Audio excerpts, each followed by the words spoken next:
भगवान का पावन नाम बहुत जरूरी होता है। तो एक छोटा सा भजन, उसके बाद में रसमयी चर्चा आप लोग श्रवण करेंगे। हे मुरलीधर छलिया हम तुमको दिल दे बैठे। हे मुरलीधर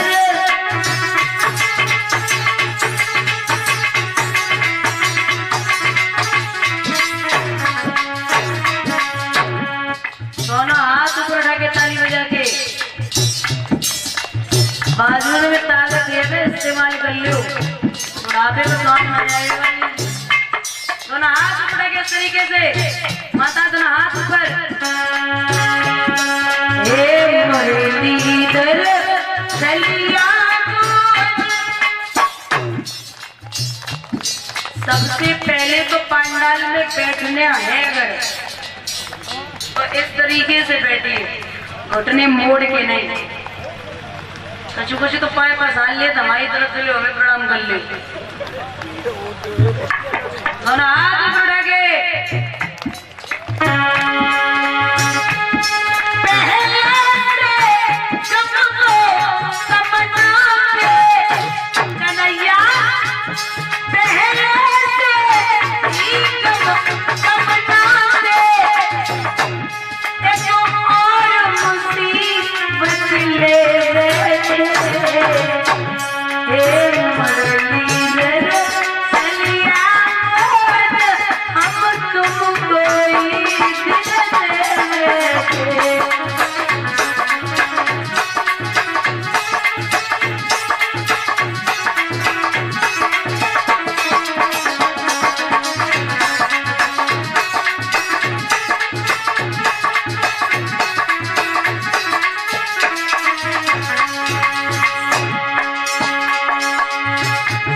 दोनों हाथ उठा के उठा के जयकार लगाएंगे।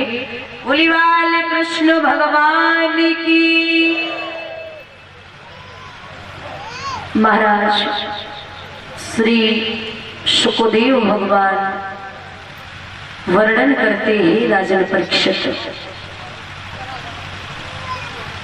भगवान की बाल्यावस्था की बड़ी लीलाएं हुई, जिनमें सबसे अच्छी जो भगवान ने सबसे प्यारी लीला की है, जिसका नाम है माखन चोरी, जिसमें प्रभु ने गोपियों के घर जाकर के माखन चुराया।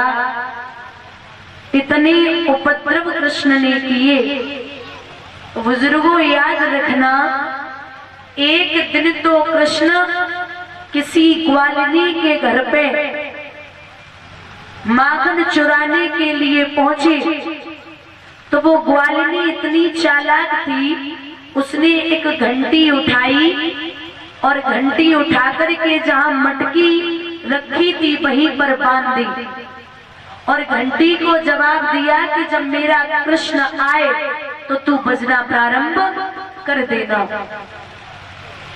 भगवान आए, घंटी नाय बजी, मटकी उतारी, घंटी नाय बजी, ग्वाल बालन को माखन दियो, घंटी तो नाय बजी, जमीन पे फैलाओ, घंटी नाय बजी। और जैसे ही ठाकुर ने मुंह की तरफ माखन ले गए, वैसे ही घंटी ने बजना शुरू कर दिया। अरे भगवान बोले, अरे पगली क्या पिटवाएगी क्या, अरे बंद हो जा। तो वो हाथ जोड़ के कहती कि गोविंद आप नहीं जानते, आपने मटकी उतारी हम नहीं बजे, ग्वाल बालन को माखन दियो हम नाय बजे, और जमीन पे फैलाओ हम नाय बजे।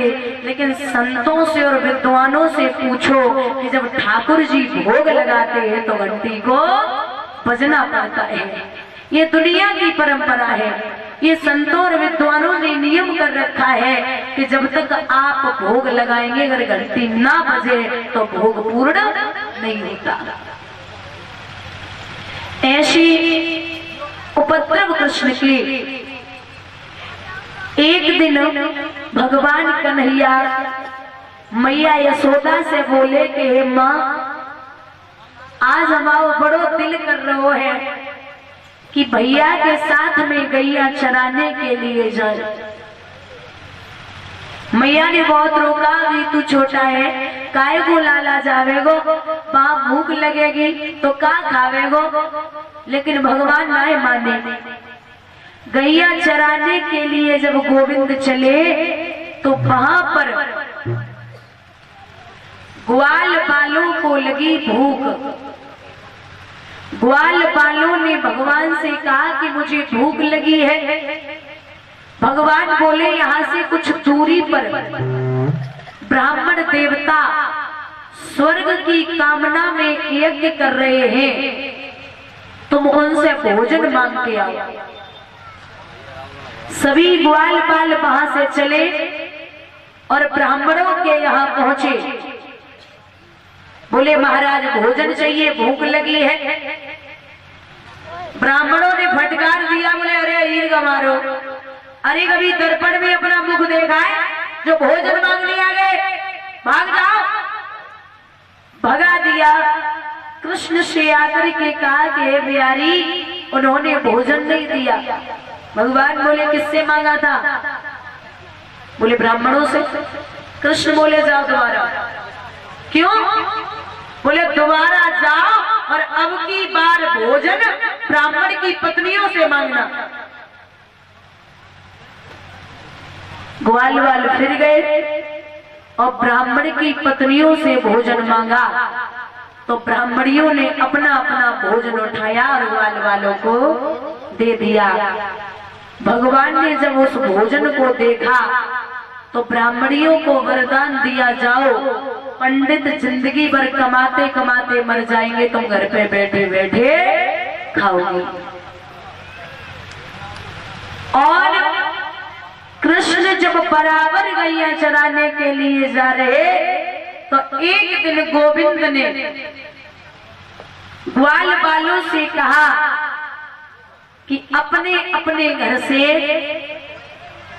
भोजन लेके आना और मैं बताऊंगा किसकी मैया कैसा भोजन बनाती है।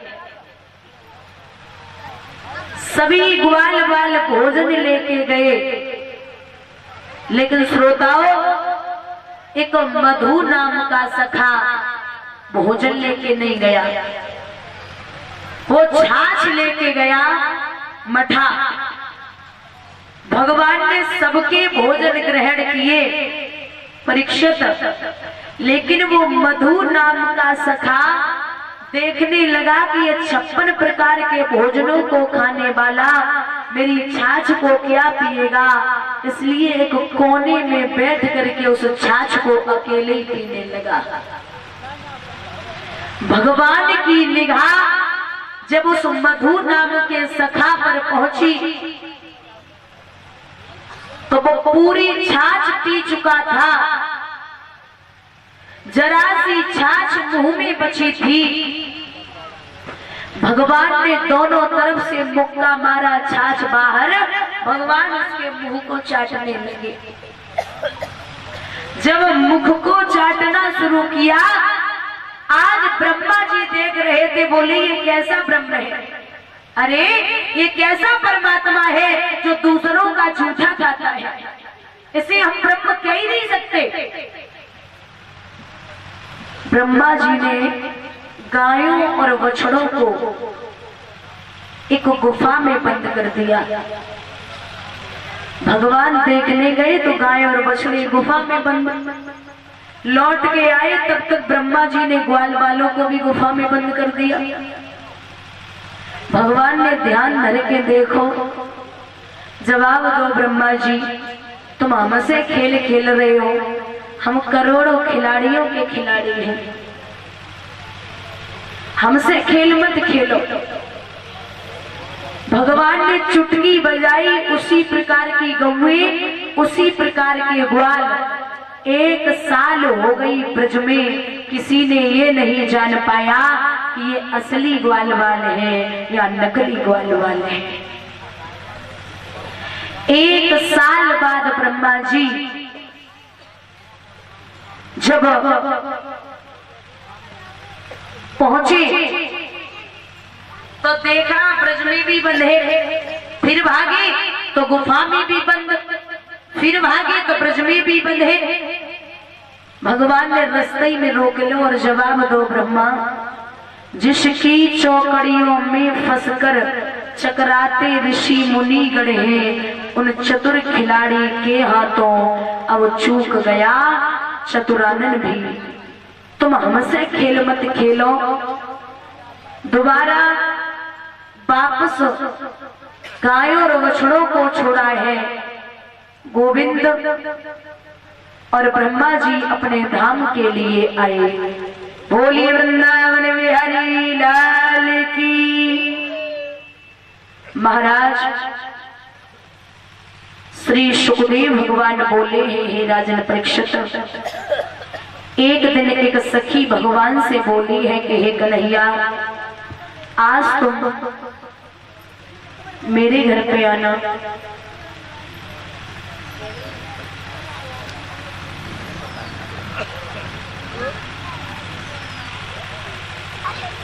जवाब दो, मेरे घर पे आना।